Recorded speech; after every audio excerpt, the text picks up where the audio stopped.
Yay. All right, so we're now recording. The Zoom is recording. And I have to switch screens here for a second. 1:59. And I am going to go ahead and get this thing ready. Everybody look up. Look into the... What am I looking at? Yeah, smart aleck.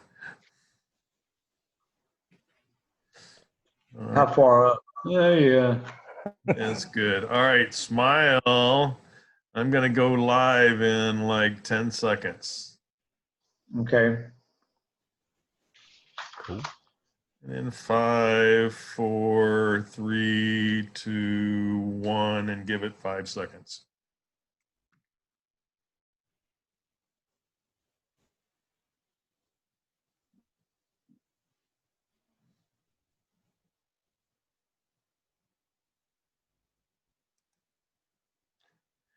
Hey guys, it's Friday again. Can you believe that? We made it through another week. How you guys doing over there? Hey, Hey Chris, what's up? sure it's Friday? I'm not sure, man. The days are Happy all Friday. together, aren't Happy they? Friday. Yeah, right. Oh, lots of things. Yeah. Hey, look, this last week or so, we've been talking. Oh, I'm sorry, I missed you. I lost you. I was saying this last week, we've been talking about due diligence, right? That's good. Yes, we have. So Yep. we wanted to switch it up a little bit for Friday and talk about some things that actually Chris came up with this one. So Chris, why don't you tell him what we're going to be talking about today? Well, last week when we were talking about due diligence, we also mentioned that your due diligence is also kind of dictated by what your exit strategy is going to be. What you're going to do with the property. Are you going to wholesale it? Are you going to fix it and flip it? Are you going to keep it as a landlord rental property? So those all kind of determine where your numbers really need to be when you're doing due diligence. So I thought that maybe today we should actually go over what are some of the different exit strategies that you can use in today's market. I got you, but there's only a couple of them, right? Oh, only about 20 or so. I'm sure today we can go over a quick baker's dozen. I mean, you know, most people think of the typical three. You think of either wholesaling, you think of either the fix and flip rehab properties, or you think of holding a property as a rental as a landlord. Those are the Right. three main that come to mind. But as we've seen and as we've done, there are so many different exit strategies that you can utilize to actually do a deal successfully, depending on the situation of the seller. And I think it behooves us to actually go over some of those with everybody today. What do you guys think? Yeah, I think it's a good idea. In fact, you know, with that conversation in mind, if you want me to, I'll bring up some slides. You remember we did a presentation on exit strategies, and I took some of those slides just to give people an idea what is exit strategy, what are we talking about, why are we talking about it, and then I thought maybe I would leave one of them up. It was the one that had the list of all those different exit strategies that we tell people about. And this is only what, I don't know, 10, 12, I can't remember how many's on there. 8, 10, 12, 14, I don't know, 15, I can't remember. But that's only a few. I mean, really, when I'm thinking of exit strategies, I'm thinking really there's just as many exit strategies as ways you can think of. But these are some of the more common types that we think of, but they're not the ones that most people that are just getting into the business think of.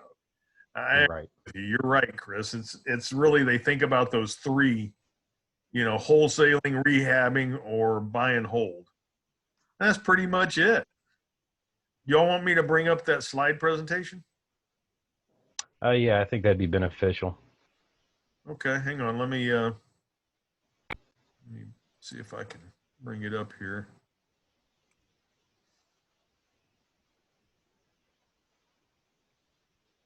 There we go. Can you guys see it? Try to Yep. get us out of the way here. I don't know if that's going to work. Will we go down at the bottom? Yeah, let's try and put us at the bottom. And I think we may have lost Steve. I think so, but let's keep going. Tell you what, let's, I'm going to stop this share for just a minute because if he starts to come back in, I'll never see him. So exit strategies is an important part of what we do. One of the things I tell people is, I had a fireman friend of mine, when we started, when I was thinking about this, reminded me about this conversation I had with him. I said, it always freaked me out that these guys are the guys that run into a building that's on fire. I'm thinking, man, why, it's got to be dangerous. And he kind of laughed. He said, the first thing we do, though, Right. It's crazy. Why would you run into a burning building? I mean, right? He said, but it's not as bad as most people think. Because quite frankly, the first thing we do is we find out where all the exits are, right? And that's kind of what we do. We find out where all the exits are so that we know what we're going to be doing with the property, how we're going to get out of it, and what we're going to be doing with the property before it's all said and done. So it's one of the first things we think about. hey, quite frankly, when we're talking exit strategies, we like to come up with more than one because, we've never had a deal go sideways, have we, Rick? Oh, no, never. Yeah. So it's always good to have more than one exit strategy in mind. Always keep your primary exit strategy and then always have a backup or a second backup because sometimes you don't know what's going to happen when you try to make it to the closing table. There's a lot of things that come up in between. Well, and not only that, is things can happen throughout the deal where your initial exit strategy or what you thought was the way you were going to be getting out of this property may change. I mean, That's right. You may get into it a little too tight. I mean, there's all kinds of things that can happen. And let's see, there we go. So I'm going to pull that up real quick. I can find it again. There it is. All right, so it looks like Steve's coming back with us. So yeah, like what is my exit plan? Why are we doing it? What are we doing with this property? We bought it, now Right. we go. Okay. So when we're also, just like you were saying, Chris, I think the important part is we have to kind of look at these different exits when we're coming up with the numbers and doing our due diligence so that we understand what we can pay for the property. Because we know what kind of profit we're going to be making later. Would you agree? That's exactly right. If you don't know what you're going to end up doing with it and you don't know what your end game is, how do you know what you're going to be able to offer the person? Because what are you going to put into it? How much rehab are you going to do? We know that landlord rehabs are much different cost-wise than a full-blown retail rehab. So it goes on to say, that's why I keep saying it's the first thing to think about when you're buying the property. And not only do we want to know how much to pay for it and how much we can pay for it, depending upon what type of exit that we're doing.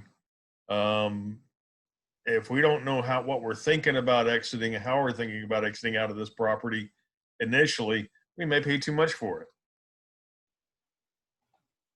I agree. There's a couple of things. I'm going to shuttle us over here to the other side real quick.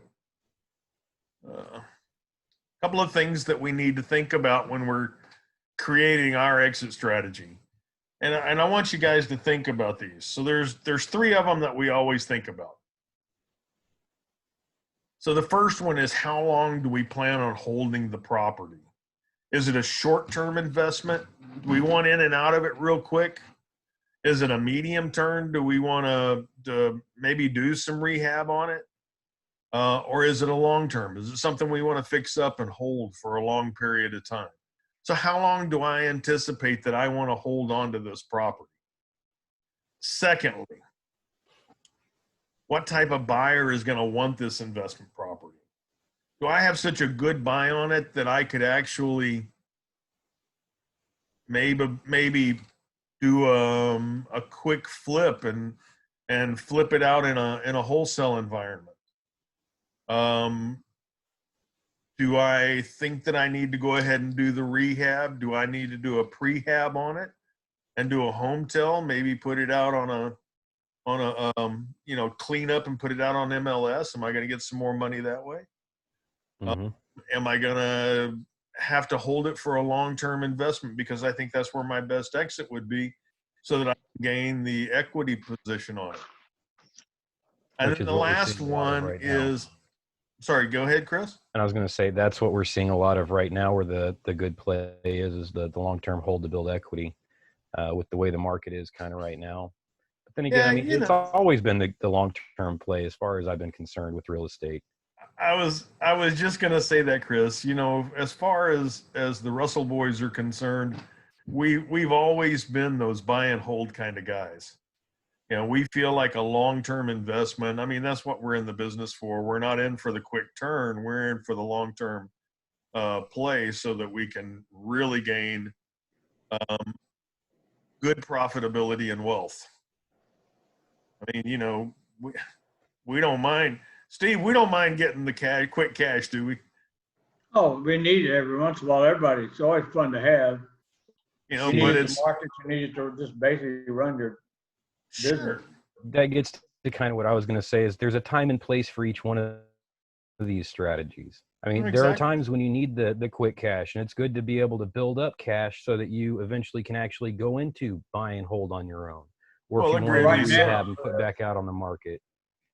But you know now, that, especially because everybody's trying to gather as much cash as they can right now. But we know there's going to be some awesome deals. The more cash you have, cash is king.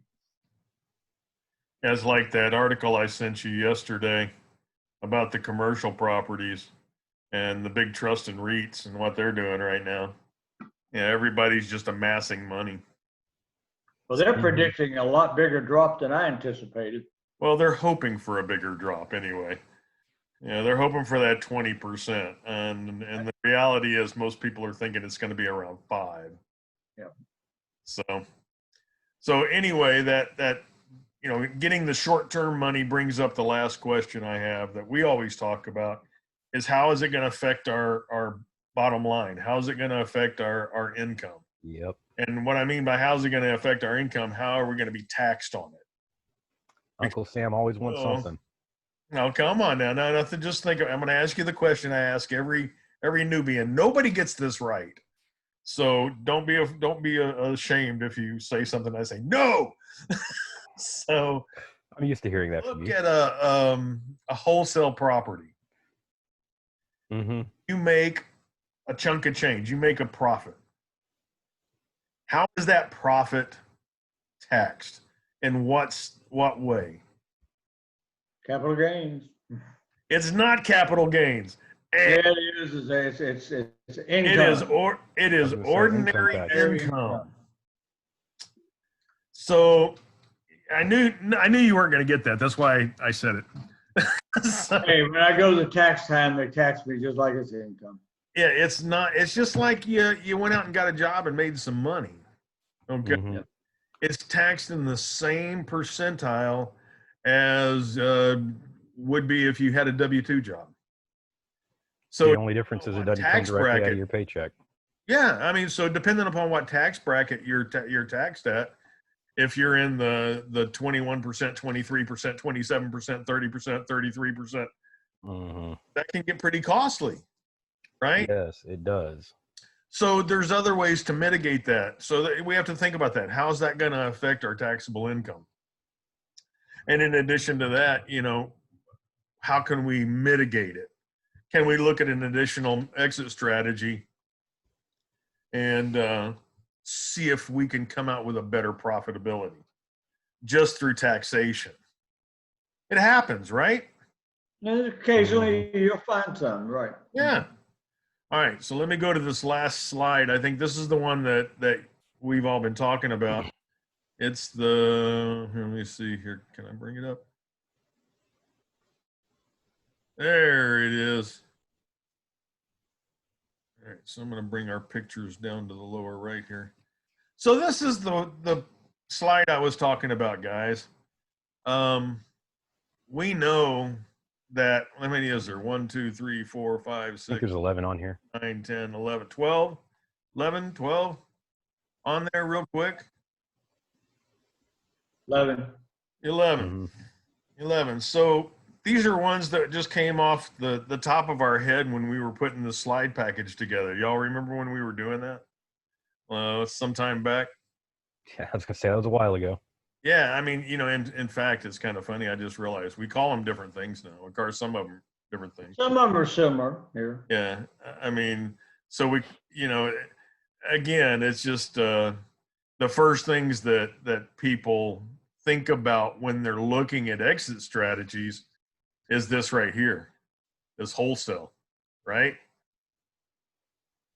Wholesaling is probably The wholesale or the the first rehab. thing most people in real estate want to get into, right? Why is that? Between that and rehabbing, yes, you're right. I think most people are get into the wholesale because of what we were talking about when we were talking about the financing deal yesterday. Can you really buy a house with no money and bad credit? Right? Yep. Everybody who has that scenario going on in their life thinks that wholesaling is the way to do it because they don't have any money coming out of their pocket. I saw a real good post today. A Are they- guy's putting together a big fund for apartments. He said, I'm looking for people to be partners. Out of 5 responses, 4 of them says, I love to partner. I don't have any money or credit. How can I make money? And I'm going, no, you're not. Yeah, and we Well, know that even doing wholesale requires some money because, quite Right. frankly, You have your advertising, marketing. nothing else. Yeah. You have your marketing, and then you also have whatever it takes to actually tie up the contract and get it into a title company to where it's secure. Well, we know that can be next to nothing. I mean, that can be $10. I was gonna say we've Your done marketing $10 contracts, so Yeah, it usually is, $10. And we've had to do a little more from time to time. So, but wholesaling is a great exit strategy. So when do you think that we should wholesale a property? I mean, what kind of exit strategy do you see that coming into when we buy a property? I mean, what are we looking for? We look at it every time as a possibility, but we look. Well, we look at all these, Stephen.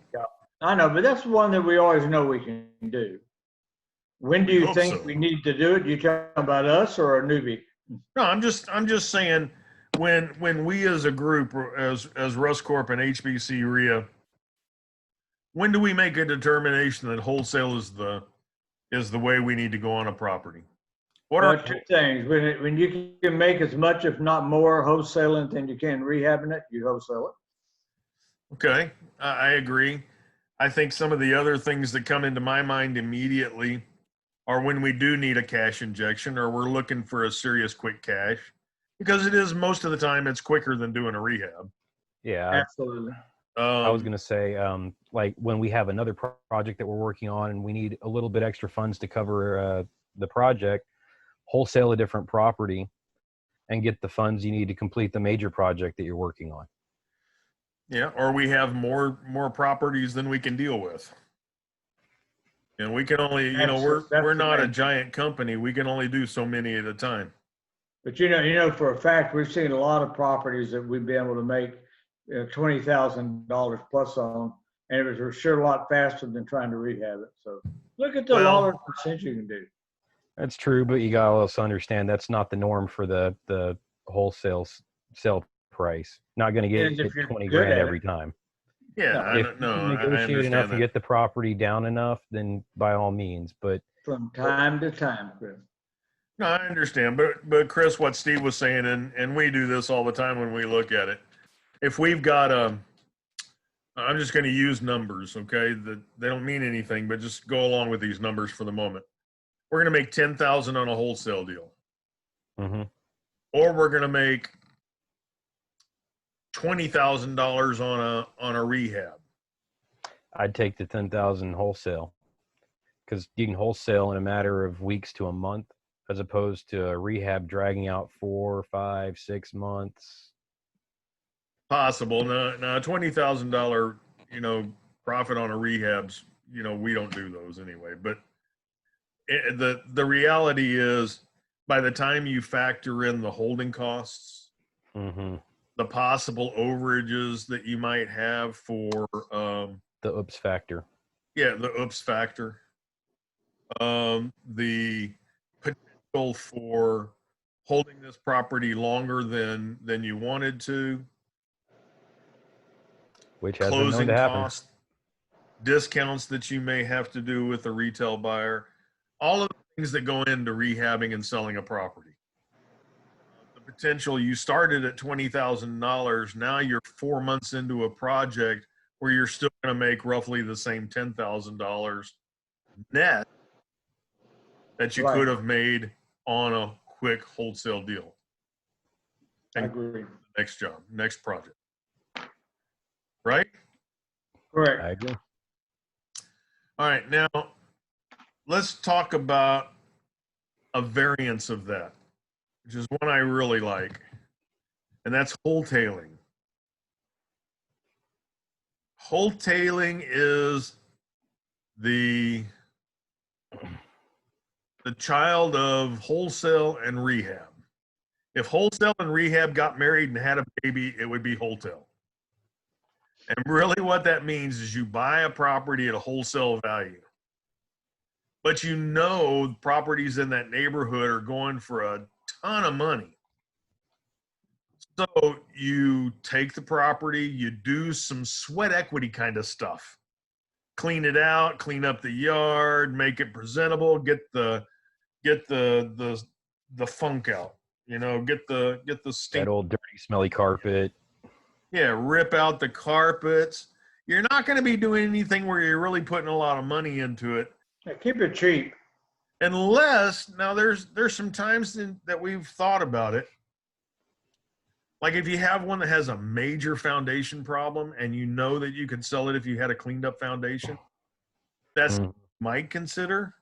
If it's minor foundation, we don't even do that. We just let the thing fly. But we clean it up. And what happens is that $10,000 we were going to get on it when it was real funkified, we might get that $20,000 now because it's cleaned out. A lot of people that come in, quite frankly, since you're putting it on the MLS, you're going to get those couples that come in, those people that come in and say, I need a house. It's the cheapest thing on the market. I can do the rehab myself, fix it up while we're living here, and make it my permanent home. So you have a new clientele coming in instead of an investor or just the investor. Plus, Rick, you got to remember a lot of investors are trained in their books and in their gurus is look on MLS to buy. So you can advertise. You can advertise this is a great investment property. They come. Oh yeah, absolutely. It doesn't stink. It doesn't. It's not all crapped out. And they go, I can fix this up for $15,000. Yeah, no, I get it. But you, all I'm saying is you may be able to get more from a retail buyer. Right. All right. The other one that we're going to talk about, two more of them. Well, let's talk about a couple more. Talk about rehab. Everybody knows what rehab. You buy one, you go in, you fix it up, and you sell it, right? Yeah. Sell it back on the retail market. Yep. And then this one down here, the buy and hold. Okay. I knew I was going to do that. The buy and hold. As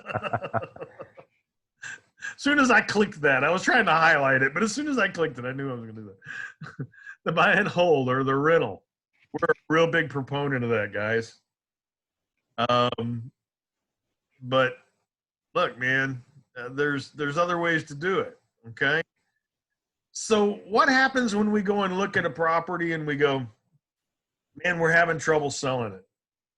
I don't know what's going on in the market, but we're having trouble. What else can we do with the property? Can normally go either owner finance or lease option. Yeah. Can we owner finance? Why would we do that? Well, there's situations when you can do it, but why do we do it? Because you can normally, if it's the price range house, you're in that 100 to 125, 130,000 range or lower. It's going to appeal to a lot of people that have mattress money. that have Yeah. can't go to a bank, can't get finance. And you can get that 20-25% down.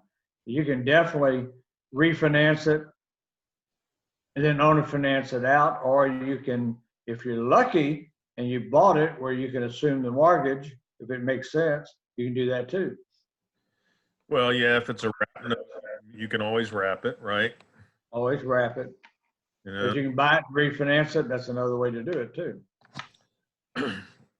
So yeah, but there's guys, just to let you know, there are hard money loans out there that are wrappable. Yeah, there's a couple of that do not have due on sale clauses in them, so that you can actually owner finance a property when it's mortgaged. Okay, so you don't have to worry about that. They're out there. So owner finance, again, that'd be something. When we were talking earlier, and I was talking to Chris, we have ideas when we go into a property what our exit strategy is going to be, but something happens in the market. Like right now is a perfect opportunity to look at some possibilities if you're having difficulties selling a property that you may have rehabbed before the COVID-19 crisis occurred. Mm-hmm. Look at owner finance. Okay, go ahead and get that thing in a wrappable loan, and take a look at owner finance. See if you can wrap that son of a gun and make what you need to make on it. Or if you're not going to owner finance it, look at maybe doing a refinance and then a lease option for a couple of years until the market stabilizes and comes back up, and you have the values that you need to be able to sell the property at. Well, lease option, that's a pretty nifty thing, but with the Dodd-Frank Act, there's some stipulations on there, and you have to be careful. Mm-hmm. You can do a couple a year without any problems, but that's not actually true, Steve. Yeah, Dodd-Frank Act requires that you have no more than a 6-month period in the lease for the lease option period. But guys, look, get with your attorney. If you have a real estate attorney, get them to explain Dodd-Frank and how the lease option. And guys, if you know more than lease option, we don't do those very often. When we do, they're very short term. So if y'all have some insights on them, if you can educate me on them, I'd really appreciate it. Well, here's the other thing. Chris made a point. You can just lease it, which is a nicer word than rent. And if you can hold it for a while until the market gets back, and then you can get all your equity, all your extra profits that you thought you were going to make when you rehabbed it. It's just a little bit of time, and you're just delaying your big profit, but you're not losing the property, guys. Yeah, and I put something in here, and I forgot why we put it in, but I did want to bring it up for a minute, and that was subject to. Now, when we talk about subject to, it's not necessarily the exit strategy that we're talking about. While it is an exit strategy for the person we're buying it from, right? It's a purchase strategy. It's not an exit strategy that we would think about as how do we get out of a property. Start looking, if y'all don't know about subject to, get with Chris or Steven or I. We'll be glad to talk you through it, how it works, why it works, and where it works. Love to talk to you, but definitely something we think that has a possibility in the next 2 to 6 months of becoming somewhat prevalent in the market again. Well, we were able to pick up quite a few of them after 2009, 10, 11, mainly because we discussed this option with the seller because they were stuck, didn't know what to do. They had a second property. They owed too much. We couldn't pay as much as they want to, but they couldn't stay. They didn't want to lose the property. They didn't want to have it go on their credit. But you got to talk to them about it. Hey, if I could take over your payments, would that help at all? And you'd be real surprised how many go, you can do that? Yeah. So there's things you can use, but they don't know it unless you bring it up. So that's something you've got to, as you get your relationship with the seller, and you run into problems and/or you see the situation, you need to bring it up as an option to buy also. And, you know, we've used it a few times as a way to save a seller from getting foreclosed on. So, That's I a mean, fact too. it's a great viable option to pick up a house and help protect somebody else from having their life ruined Yeah. because of the way things are going. That's a big pre-foreclosure deal. Yeah. All right, and then y'all are all right. The last thing I really wanted to talk about today, you can see there's a lot of things we can talk about, but the last thing I want to talk about today is the low equity MLS sell. Low equity MLS is kind of like a wholesale, except we're really not doing anything to the property. We're taking that property. We got a good buy on it. We know we could go to retail with the property without doing a thing to it. I mean, just leaving it exactly like it is, flipping it, putting it on the MLS. Well, and I say we're not doing anything to it. We're going to get all the trash out of it. But we're not going to paint. We're not going to do any floors. We're not going to do any clean. It's just an as-is property. You know, that's the proverbial handyman special. Okay? But there's some cash in there that you could really use as a spread between what you bought it for and what you can sell it for. Now, the differences are you're going to have real estate agents involved in this, and you're going to have to work with that portion of it. You're going to have some fees. If you have any questions about that, Chris, you're a real estate agent. I'm sure you can help people walk through that process. Absolutely. And, make sure you give us a holler. Chris is RussCorp Realty. Be glad to help you through it. RussCorp is a full service real estate investment company. Not only do we do investor properties, but we also do retail properties. And we have a real estate company. We have our investment company, and we have a coaching and mentoring program and an education program, as well as for those of y'all that forget about us, we have the Houston Buyers Club Real Estate Investing Association. So HBC REIA, we're out there all the time for you guys. We'd love to talk to you. Please make sure you see us on the second Saturday. I forget now. Second or third Saturday. I forgot now. Yeah, it's second or third. Third is what we always advertise. Yeah, it's third, but depending on what's happening, holiday wise, it may change. At any rate, you'll see on our website and on the Facebook page of HBC REIA that we're going to be having an event. Please come see us. We'd love to have you join in, ask questions. We always have somebody to talk to, somebody talking that can give you some great educational information. I really don't want to make this go any longer for today. I think we've kind of talked about this enough. If you would like to learn more about exit strategies, next Wednesday, we'll put on a full presentation of exit strategies at 2:00 at facebook.com/HBC REIA/videos. Right. And that will get you to our page. We're at 2:00. You can see us do this presentation on real estate strategies. We'd be glad to talk further about it at that point. Ask questions. Don't hesitate. If you want to get in contact with us, info@hbcreia.com. info@hbcreia.com. Call us at our office at 281-890-1004. I think Chris is answering the phone for the weekend. Yep. Get with us. We'll be glad to talk to you.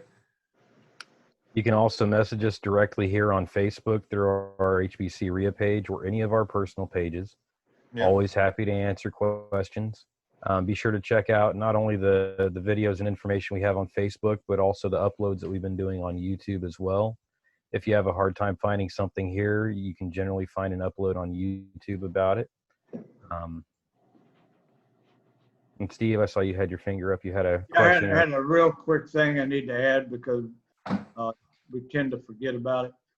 RussCorp also has a lot of programs for financing available for our clients, friends, instant lines of credits, term financing, all kinds of things that can help you out today, help you through your business.